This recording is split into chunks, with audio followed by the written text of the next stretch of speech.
మెదక్ జిల్లా కొల్చార మండల కేంద్రంలో శ్రీ సీతారామచంద్ర స్వామివారి కళ్యాణ మహోత్సవం కన్నుల పండుగ జరిగింది. చైత్రశుద్ధ నవమి పర్వదినాన్ని పురస్కరించుకుని స్థానిక శివాలయంలో నిర్వహించిన ఈ వేడుకకు భక్తులు భారీగా తరలివచ్చారు. రంగురంగుల పూలు, స్వాగత తోరణాలు, ముత్యాల ముగ్గులతో పెళ్లి మండపం అద్భుతంగా ముస్తాబైంది.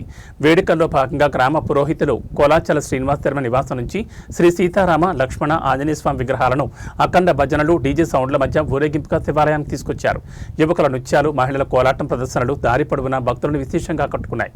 ఉదయం 9 గంటలకు తిరుకళ్యాణ మహోత్సవంతో ప్రారంభమైన క్రతువు 10 గంటలకు ఎదుర్కోలు, మధ్యాహ్నం 12 గంటలకు అభిజిత్ లగ్నంలో స్వామివారి కళ్యాణం అత్యంత వైభవంగా జరిగింది.